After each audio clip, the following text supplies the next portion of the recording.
HOA Karen called the cops when I denied her pool access. She thought she could control everything in our neighborhood. The rules, the people, even who gets to breathe near the pool. But what she didn't know is that I had been waiting for this moment, watching every petty move, every fake smile, every fine she gave my neighbors. So when she crossed me, I made sure her little HOA kingdom burned from within. And when the cops showed up that day, they didn't arrest who she expected. Hey everyone, welcome back to HOA Nightmares. I'm Jake, 38 years old, born and raised in Florida. I live in one of those perfect suburban communities. You know, where the grass has to be exactly 3 inches high, and the mailboxes have to match the approved beige color. I never wanted drama.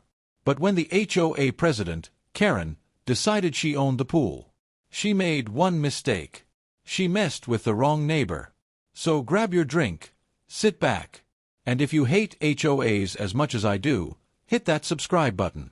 Comment, BOOO HOA, if you've ever dealt with one of these people. Share this with someone who's been fined for something ridiculous. Because this story, this revenge, is for all of us who've had enough. It started on one of those Florida afternoons where the heat feels alive. Cicadas screaming, sprinklers hissing. The kind of day when the air smells like chlorine and sunscreen. I was trimming the hedges near the pool fence, sweat running down my back, when I saw her again. Karen. She stood by the gate in that red dress that looked more like an emergency flare than clothing. Clipboard in hand. Sunglasses that hid her eyes but not her attitude. She smiled, but not the friendly kind. The kind that says, I caught you doing something wrong. She pointed at me like she was conducting traffic. You can't bring guests without permission, she said. Her voice carried across the whole pool deck. I looked around. It was just me and my kid, Ryan. 12 years old. Towel around his neck. Kicking water with his feet. They're not guests, Karen, I said. They're family. Her smile twitched. Rules are rules, Jake. Even for you. She walked off like she just solved a crime. Heels clicking against the concrete. Every step echoing her power trip. That night I found a letter taped to my door. HOA notice. Unauthorized pool access. Violation 14B. Fines pending. I laughed so hard I nearly dropped my beer. Karen had actually fined me for swimming with my kid. Ryan looked worried. Dad, can she really do that? I grinned. Oh buddy, she can try. For the next week, I watched her patrol the neighborhood like a mall cop with a personal mission from God. She carried that same clipboard everywhere. Peeking over fences. Taking pictures of mailboxes. Measuring grass with a ruler. Neighbors started hiding when they saw her. Garage doors slammed. Curtains closed. Even the mailman looked scared. One afternoon my buddy Tom texted me a photo. Karen crouched by his driveway measuring the color shade of his mulch. Shade number 72 is not HOA approved, the text read. We both laughed. But there was something darker under it. Karen wasn't just enforcing rules. She was enjoying it. The next morning another notice appeared on my door. Grass too tall. Trash can visible. Unapproved chair color. That last one got me. My chair. A simple blue lawn chair I'd bought at Walmart. Apparently blue wasn't community beige. So the next day I painted it bright pink. Hot pink. Neon, blinding, can't see from space pink. When Karen saw it, her jaw dropped so far I thought it might hit the sidewalk. She screamed something about decorative violations. I just waved and said, check your rulebook, Karen. Doesn't say anything about pink chairs. That was the moment I saw it. A flicker behind her sunglasses. Something close to panic. Because people like her need control. And when they lose it, even for a second, they break. So I played my game quietly. Started learning the rules better than she did. Every line, every clause, every comma in that stupid HOA manual. I followed every rule exactly. Cut my grass to 2.9 inches. Not 3. Not 2.5. Exactly 2.9. I kept proof of everything. Dated photos, receipts, even videos of my sprinklers running on approved days. Every time she tried to find me, I sent her documentation so airtight it could choke her printer. She couldn't touch me, and that drove her insane. Soon she began sending courtesy warnings that made no sense. Unapproved reflection on window glass. Bird feeder too welcoming to pigeons. She was spiraling. The neighbors started whispering. Someone even made a Facebook group called Surviving Our HOA. Karen tried to shut it down, but the screenshots lived forever. Then came that Saturday. Hot sun. Kids laughing in the pool. Music playing from portable speakers. Everything perfect. Ryan and I sat by the pool. Just towels. No floats. No drinks. Nothing she could complain about. I remember closing my eyes, feeling the sun, thinking maybe, just maybe, she'd leave us alone. Then I heard the heels. Click, click, click. They stopped right behind me. "Jake," she said, voice tight as wire. "You're banned from the pool until your fines are cleared." I opened one eye. "Fines? You mean the imaginary ones?" She held up the clipboard like it was a badge. "You've been non-compliant for months. And you painted a chair an unapproved color." I couldn't help but grin. "Karen, that chair is art. It brings joy to the people." Her face went red. "I've called the police," she snapped. For a second the entire pool went silent. Even the kids stopped splashing. I leaned back in my chair, calm as ever. "Good," I said. "Because I have something to show them too." She blinked, maybe expecting me to panic. Instead, I pulled out a folder from my bag. Inside, every letter, every notice, every insane rule she'd broken herself. Double standards printed in full color. You see, Karen's own house didn't follow half the regulations she enforced. Her mailbox was 2 inches taller. Her fence paint wasn't HOA approved. She even had a plastic flamingo on her lawn, explicitly banned in Section 7C. I'd been collecting this stuff for months, waiting for the day she'd finally cross the line. And that day had arrived. 5 minutes later the cops pulled up. 2 of them. Professional. Karen marched over like she was leading a parade, pointing at me. "That's him. He's trespassing and refusing to leave the pool area." The officers looked at me, then at Ryan, then at her clipboard. I stood up slowly, held out my folder. "Before you waste your time," I said, "you might want to read this." They opened it. Page after page. Photos, emails, timestamps. Karen's face drained of color. The taller officer raised an eyebrow. "So, you're the HOA president?" "Yes," she said, trying to smile again. "But he's violating." He cut her off. "Ma'am, from what I'm seeing here, you might be the one violating your own rules." The silence that followed was beautiful. Karen stuttered something about misunderstandings. Then she turned and walked away. Fast. No clicking heels this time. Ryan looked at me, wide-eyed. "Dad, are we in trouble?" I laughed. "Nah, buddy. We just taught your old man's favorite lesson." "What lesson?" I looked toward the pool, toward the gate where Karen had vanished. That power only works until someone follows the rules better than you do.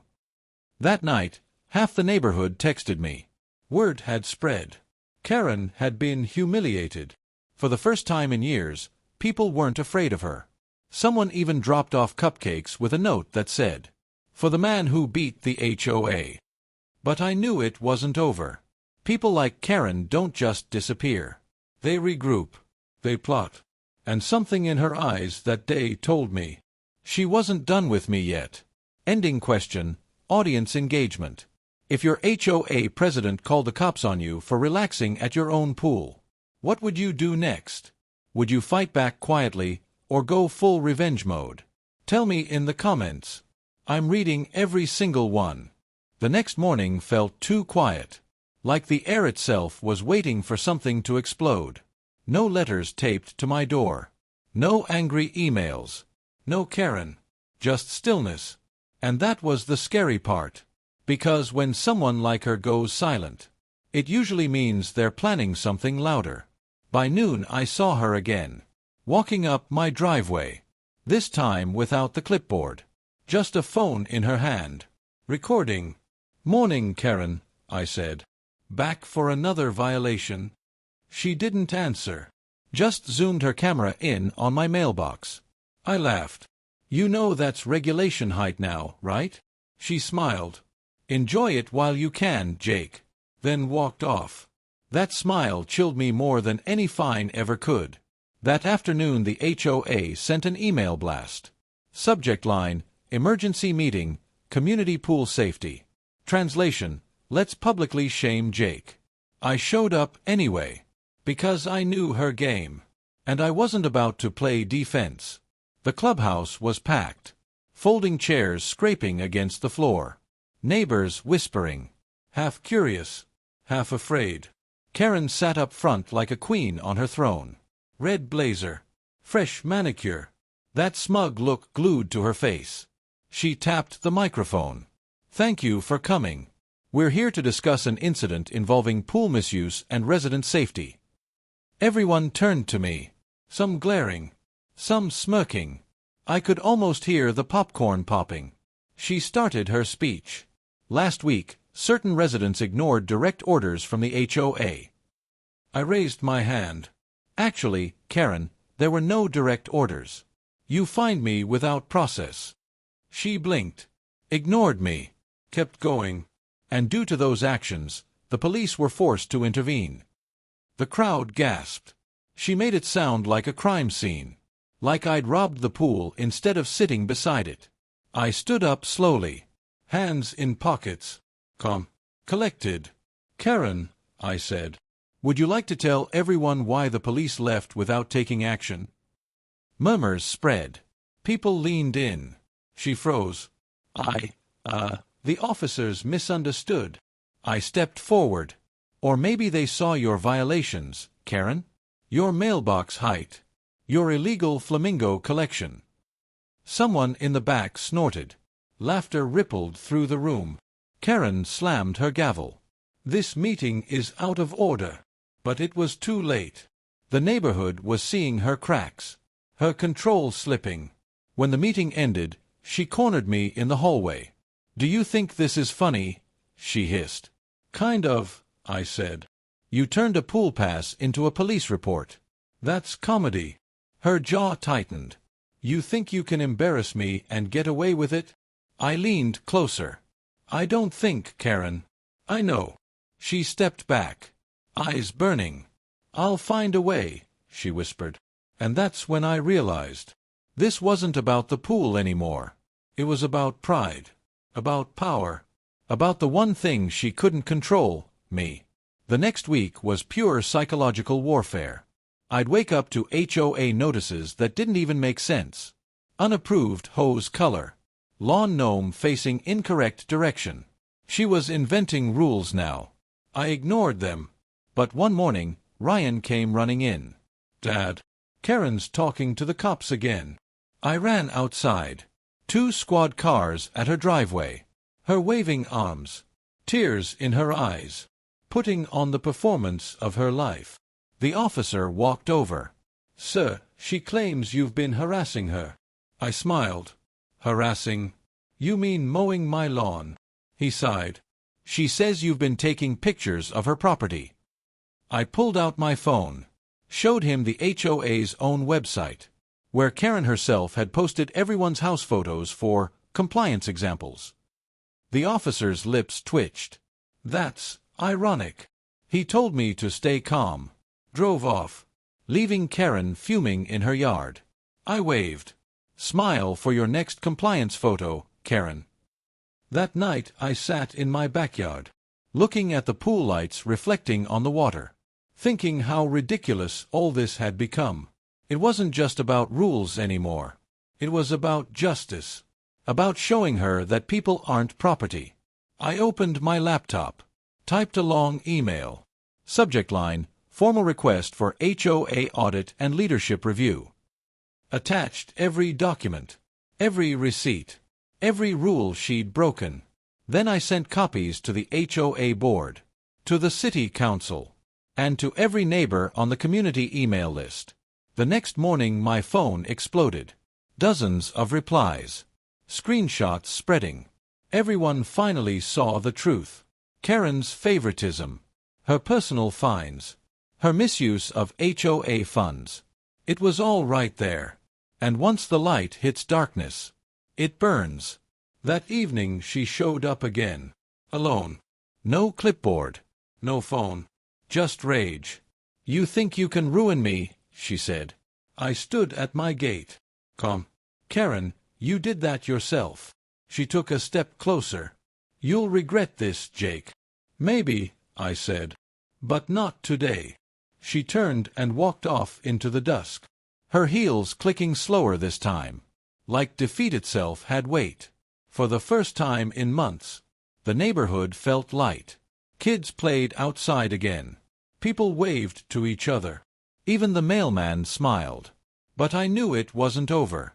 Karen wasn't the type to give up. She was the type to come back louder. And something told me the next round would get personal. If your HOA president tried to publicly humiliate you, would you fight back like I did, or keep your head down and wait for karma?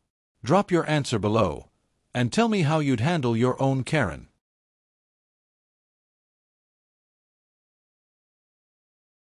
A week passed after the meeting, and for a moment, I thought it was over.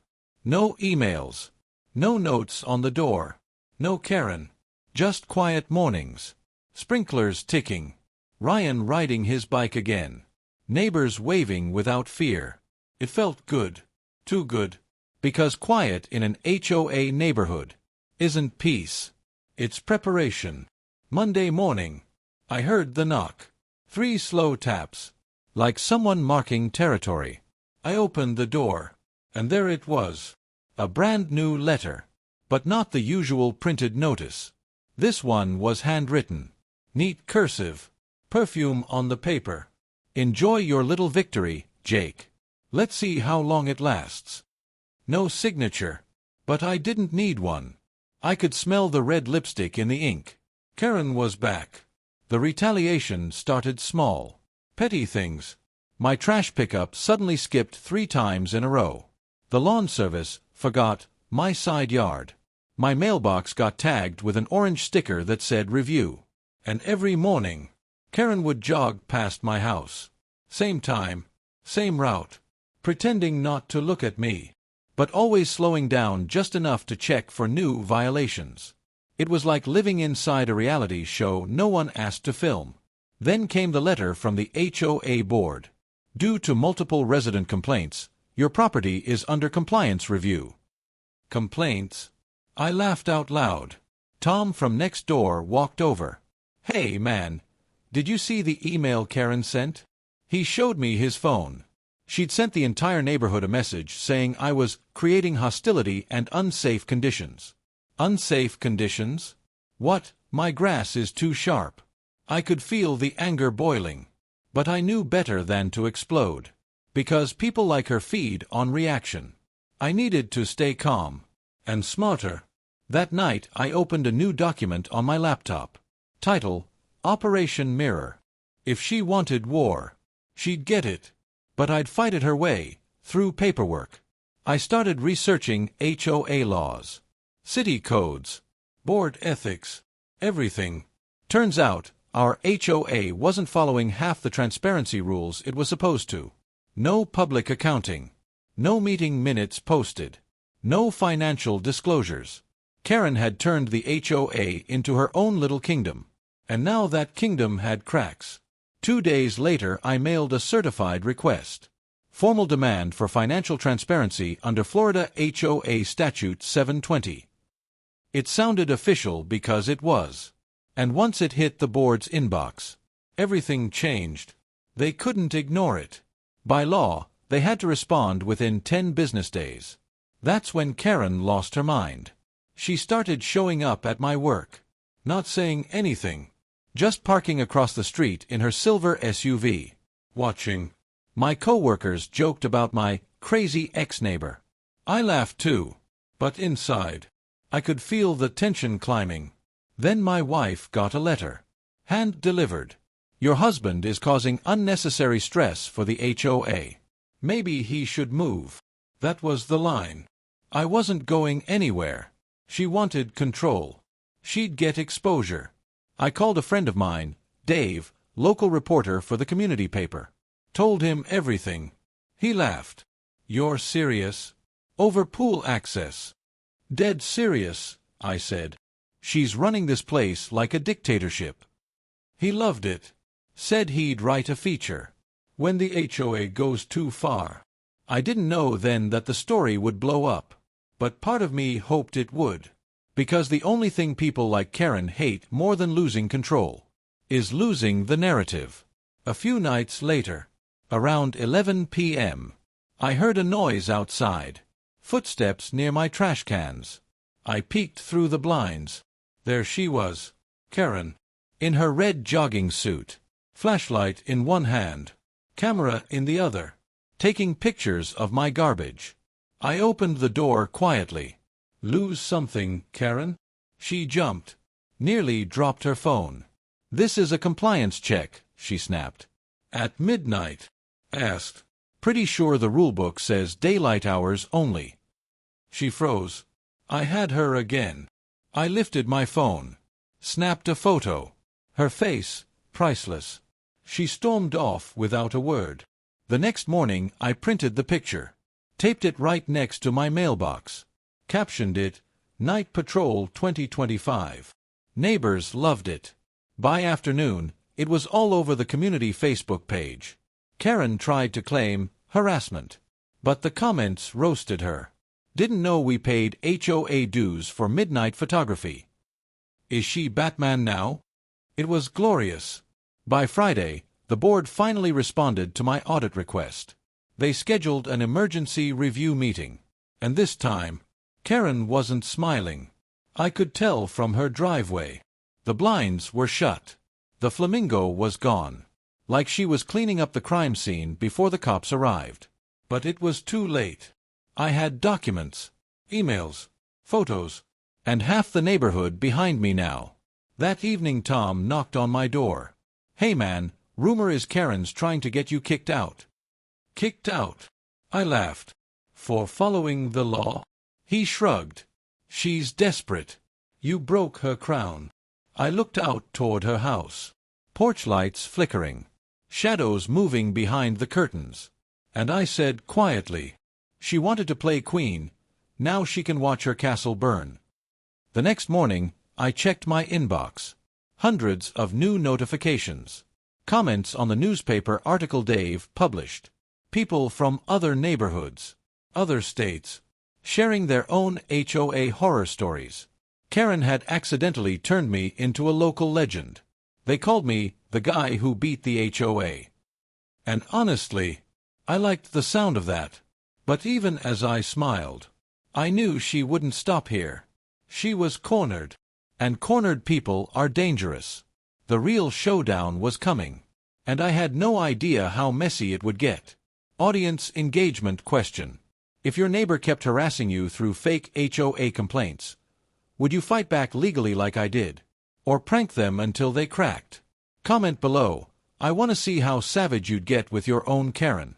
They called it a special meeting. But everyone in the neighborhood knew. It was a trial. A trial against me. I parked my truck just down the street from the clubhouse. And for a second, I almost laughed. Because this was the same clubhouse I'd helped repaint last summer. The same place where they'd served lemonade and pretended we were one big happy community. Now it felt like walking into court. The air smelled of chlorine and fake civility. When I stepped in, every chair was already taken. Karen sat at the center table. Clipboard ready. Her red nails tapping against it like a countdown. On her left, the treasurer, an old guy named Mel who hadn't smiled since 1989. On her right, a new face, the HOA attorney. A guy in a cheap suit who looked like he practiced saying, technically, in the mirror every morning. And behind them, a small American flag drooped in the corner. Like it was embarrassed to be there. They told me to sit. I didn't say a word. I just stared at the empty coffee cups on the table. 3 of them. All different brands. All cold. Karen started reading the charges. Apparently, I'd violated HOA Code 4.3.2 by unauthorized pool usage, disturbing the peace, and creating hostility toward HOA representatives. I swear, the way she said it, you'd think I'd robbed Fort Knox. The room went quiet for a moment. You could hear the AC humming, the paper rustling, someone whispering in the back. Then she smiled. That same smile that didn't reach her eyes. "Do you have anything to say in your defense?" she asked.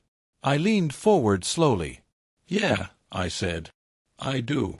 And then I dropped the folder I'd brought onto the table. It hit with a loud thump. Louder than I expected. Inside that folder were copies of every HOA rule they'd ever broken themselves. Photos of Karen's backyard shed that violated color standards. A picture of Mel's boat parked on the street for 2 weeks straight. And one of the attorney's company logo on the HOA's donations list. Karen blinked. Her smile twitched.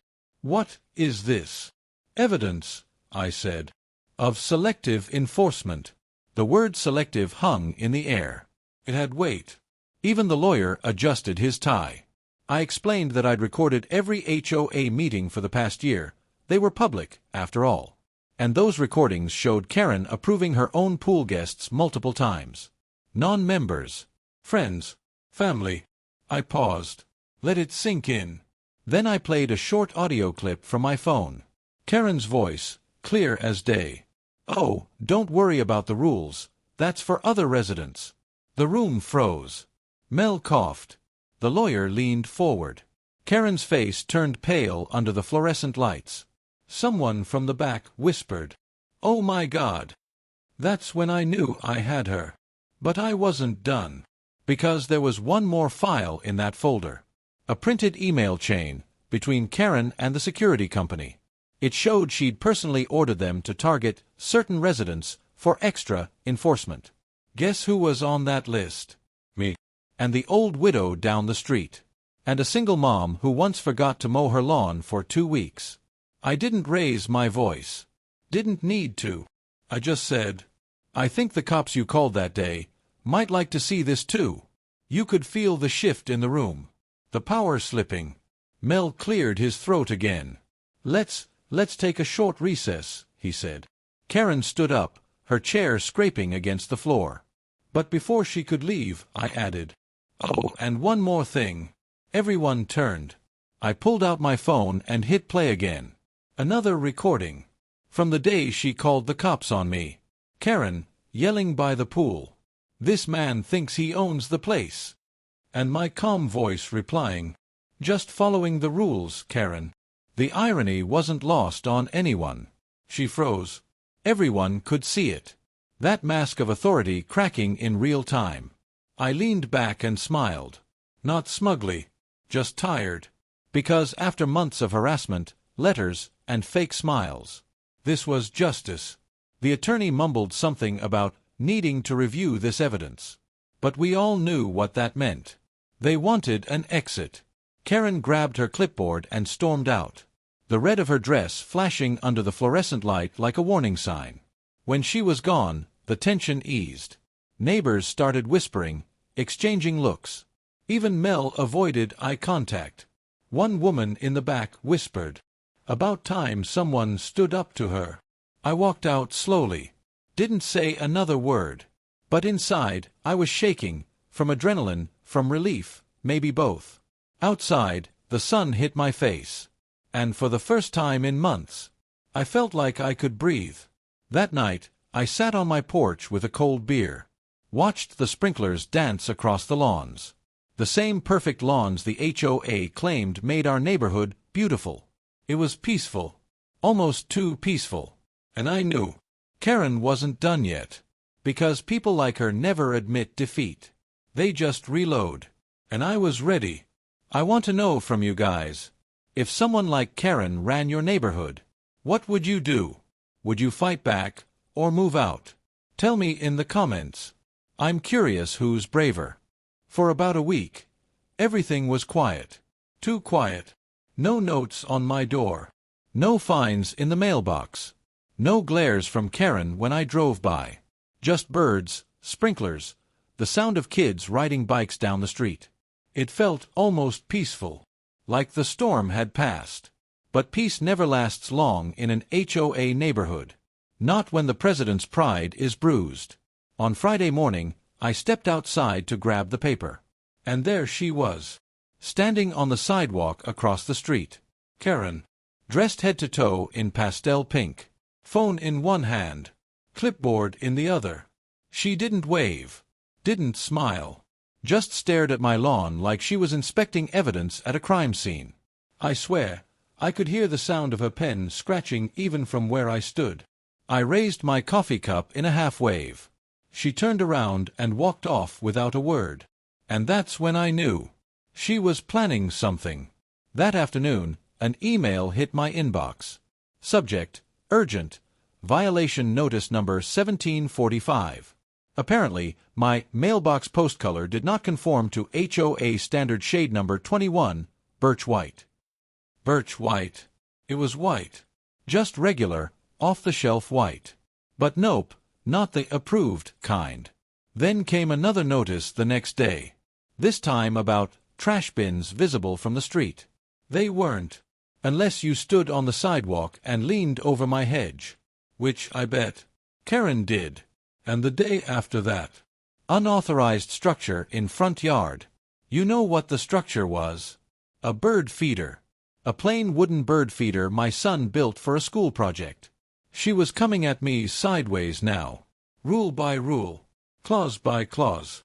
The woman was obsessed. I decided to stay calm. No yelling. No emails. Just quiet compliance. I painted the mailbox. Moved the trash bins. Even took the bird feeder down. But I documented everything. Every photo. Every timestamp. Because if she wanted a war of paperwork, I was going to give her a library. A few nights later, I caught her again. 9:30 p.m. Dark out. Most houses asleep. I saw a flashlight beam flicker across my driveway. I stepped outside quietly.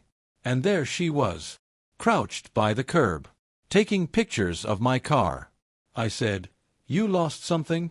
She jumped. Nearly dropped her phone. "Oh, I'm just doing a routine inspection," she said. At 9:30 at night. She didn't answer. Just power-walked back to her SUV and drove off. I stood there in my slippers, half angry, half amused. That's when I decided. If she wanted to play detective, I'd give her a case worth solving. Next morning, I mowed my lawn. Perfectly even. Edges sharp. Grass clean. Then I placed a small sign right near the curb. Under HOA surveillance, smile, Karen. By noon, half the neighborhood had seen it. Someone took a picture and posted it on the community Facebook page. The comments blew up. Finally someone said it. "That's hilarious. She's gonna lose her mind" face with tears of joy. By evening, I got an email from the HOA. Remove unauthorized signage within 24 hours. Mission accomplished. Because I wasn't just fighting back now. I was showing everyone how ridiculous it had become. The real blow came 2 days later. I got home from work, and there was an official city notice taped to my door. Apparently, someone had reported me for operating an unlicensed business from home. That someone wasn't hard to guess. Karen had gone outside the HOA this time.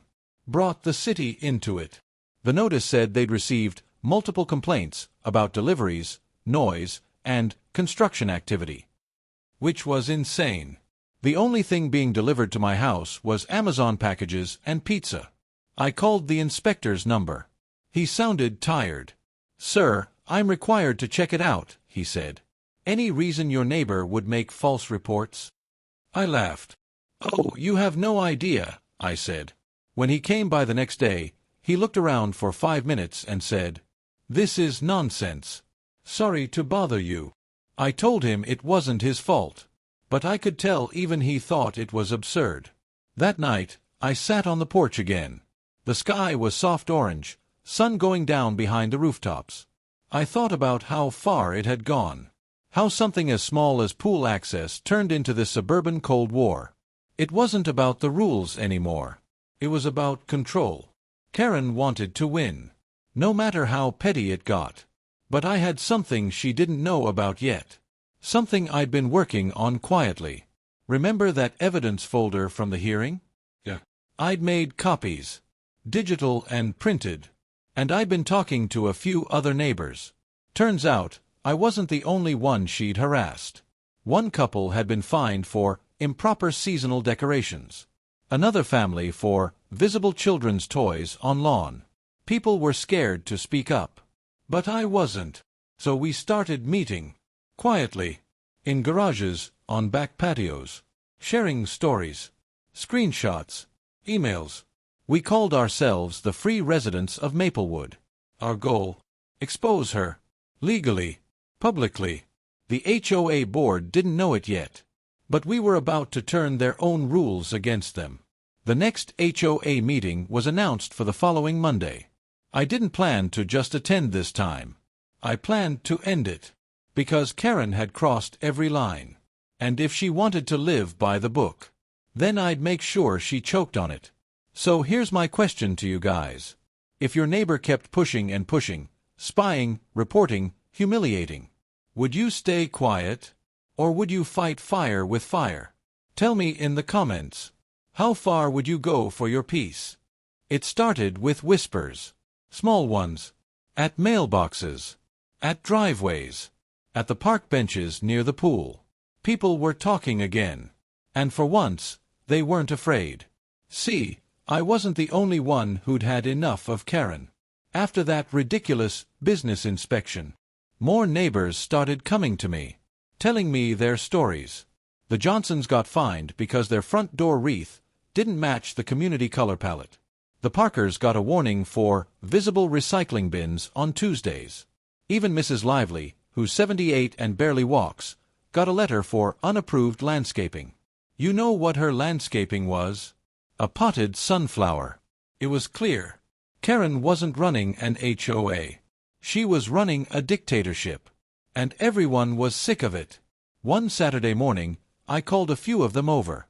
We met in my garage, blinds down, door half shut. It felt like a secret club. Or maybe a rebellion. There was me, the Johnsons, the Parkers, Mrs. Lively's grandson, and two younger couples from down the street. I put a stack of printed papers on the workbench. These, I said, are every HOA violation she's ever written in the past 6 months. Gasp. Groans. Curses. They leaned in. I'd highlighted patterns, repeated fines to the same few houses. Same tone in every letter. Same signature at the bottom. Karen's signature. She's targeting people, I said. Especially the ones who questioned her. Someone asked, can we even do anything about it? I nodded. Yeah, but we'll have to play it smart. That night, I drafted a plan. We'd gather complaints. Real ones. With dates, copies, and photos. Then we'd call a special homeowners vote, the same rule Karen used when she wanted to raise the HOA fees last year. Funny thing about power. People like her love using rules to control others. Until those same rules turn around. Over the next few days, the quiet rebellion spread. Neighbors who never spoke started waving. Others left small notes in my mailbox. We're in. She can't scare us anymore. Let's do this. It was like watching a neighborhood wake up. And Karen, she had no idea. Or maybe she did. Because that week, she doubled down. She sent a mass email titled, Community Reminder, Maintaining Our Standards.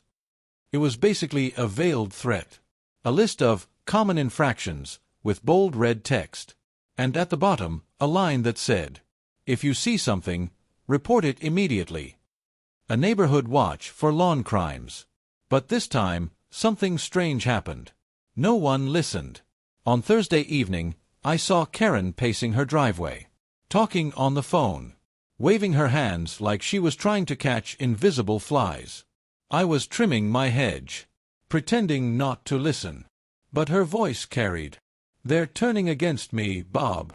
Half the board is useless. I'll handle it myself if I have to. I smiled quietly, because the louder she got, the weaker she sounded. Friday came, and it was go time. We gathered in the clubhouse again. But this time, we had the numbers. Almost 30 residents showed up. Some angry, some nervous, all done with her nonsense. Karen was there, of course, in her usual red outfit, sitting tall like a queen defending her throne. She gave the same smile, the one that hid her panic just beneath the surface. "Before we begin," I said, "I'd like to read a motion, signed by 25 members of this association, calling for a vote of no confidence in the current HOA president." Gasps echoed around the room. Karen's face froze. "That's not," she started, but I cut her off. "Section 9.4 of the bylaws allows it," I said. "Any member can call for a vote if there's documented evidence of misconduct." I held up the stack of letters and fines. "Evidence," I said simply. The room fell silent. All eyes turned toward her. Even Mel, the grumpy treasurer, looked down at his hands. Karen's voice trembled for the first time. "This is a witch hunt." Someone from the back shouted, "No, Karen, this is payback." Laughter. A few cheers. And just like that, the spell she'd held over everyone broke. The vote was messy. People argued. Karen tried to talk her way out of it. But the tide had already turned. When the final count came in, 27 for removal, 3 against, it was over. Karen's face went pale. She tried to act unbothered, gathering her clipboard and muttering something about legal review. But you could tell she knew. She'd lost her kingdom. When the meeting ended, the room buzzed with quiet excitement. People were shaking hands, laughing. Someone even brought donuts. It felt like a weight had been lifted. I stepped outside for some air. The night was calm. Crickets chirped. The pool lights glowed softly in the distance. And for the first time in months, the clubhouse didn't feel like a courthouse. It felt like home again. Later that night, my phone buzzed. A text from an unknown number. "You think this is over?" No name. No emojis. Just that. I stared at it for a long time. I knew who it was. Of course I did. Karen. Because even after losing, people like her don't disappear. They simmer. Phil. I smiled. Because she didn't know what we had planned next. The neighbors weren't just fed up. They were inspired. We'd already started drafting amendments to the HOA rules. Simple changes. Fair ones. No more petty fines. No more power trips. We called it the Fair Living Act. It wasn't official yet, but it was coming. And this time, the neighborhood wasn't scared anymore. That night, as I closed the blinds, I saw a car parked near the curb. Headlights off. Engine running. I couldn't see the face inside. But I didn't have to. I knew who it was. Karen. Watching. Waiting. Planning her next move. I just whispered to myself, "Bring it on." Then I turned off the porch light and smiled into the dark. If you were in my shoes, would you let Karen drive you crazy again? Or would you make sure she never had that power back? Tell me below. What would you have done next? It's funny how life circles back. How the same place where it all began can also be where everything ends. For me, that place was the pool. It had been 3 months since Karen was voted out. The board had new members now, normal people. People who smiled when they said hello. People who waved instead of scowled. The neighborhood felt alive again. Kids played on lawns. Neighbors talked over fences. Even the air felt lighter. But Karen, she didn't disappear. She still lived 2 streets over. Still drove that silver SUV. Still glared every time she passed my house. But she didn't have power anymore. And that probably drove her insane. Then one hot afternoon in July, the universe decided it was time for a little poetic justice. I'd just gotten home from work. The sun was blazing. You could hear kids laughing from the pool. It was the first summer the new board opened it to everyone. No more special passes, no more HOA privilege. I grabbed a towel and headed over with my son. When we walked through the gate, it hit me like a movie déjà vu. The water, the sound, the smell of sunscreen and fresh grass. It was the same pool where Karen had once called the cops on me. The same spot where everything had started. Except this time, she wasn't the one in charge. The new board president, Claire, a retired teacher with more kindness in one smile than Karen had in her entire life, waved from across the pool. "Hey, glad you could make it." I smiled. Wouldn't miss it for the world. My son jumped in. The laughter echoed. It was peaceful. Until I saw her, Karen, standing just outside the fence. Hands on hips. Sunglasses on. That same clipboard clutched tight like a security blanket. For a second, I thought she was just passing by. But no, she stayed. Watching. Judging. 10 minutes later, she walked through the gate like she still owned the place. A few parents exchanged looks. The board members shifted awkwardly. "Karen," Claire said politely, "can we help you?" Karen smiled that old tight smile. "I just came to make sure everything's up to code." You could hear the collective sigh of the neighborhood. Claire folded her arms. "Well, since you're not on the board anymore, you can just relax and enjoy yourself." Karen froze. Her lips twitched. But she said nothing. I couldn't help it. I grinned. Then came the best part. A little kid, maybe 6 years old, pointed at her and said, loud enough for everyone to hear, "Hey, isn't that the lady who used to call the police on people?" Laughter rippled through the pool. Even the lifeguard cracked a smile. Karen's face turned red under the sunlight. She spun around and muttered, "This is harassment." Claire said softly, "No, dear. This is freedom." The crowd chuckled again. And that's when I realized. Karen wasn't angry at me anymore. She was angry at irrelevance. She tried one last move. She pulled out her phone and started taking pictures of chairs, towels, water level, anything. "Unapproved equipment," she snapped. "Improper safety signage." Claire calmly walked over and said, "Karen, if you don't stop, we'll have to ask you to leave." Karen scoffed. "You can't make me." And that's when it happened. The sprinkler system, the one right beside the fence, suddenly burst open. A jet of water sprayed directly at her. Full pressure. She gasped, stumbled backward, and slipped on the wet concrete. The clipboard flew up. The phone splashed into the shallow end. The crowd went silent for half a second. Then, laughter erupted. Even I couldn't hold it in. Karen sat there, dripping wet, clutching what was left of her clipboard like a shipwreck survivor. Her once perfect hair plastered to her forehead. Someone shouted. Commas got a sense of humor. I walked over, offered her a towel. She glared at me like I'd planned the whole thing. I hadn't. But I wish I could have taken credit. "Don't," she snapped, brushing past me. She stomped out the gate, water squishing in her shoes. Her pride soaked deeper than her clothes.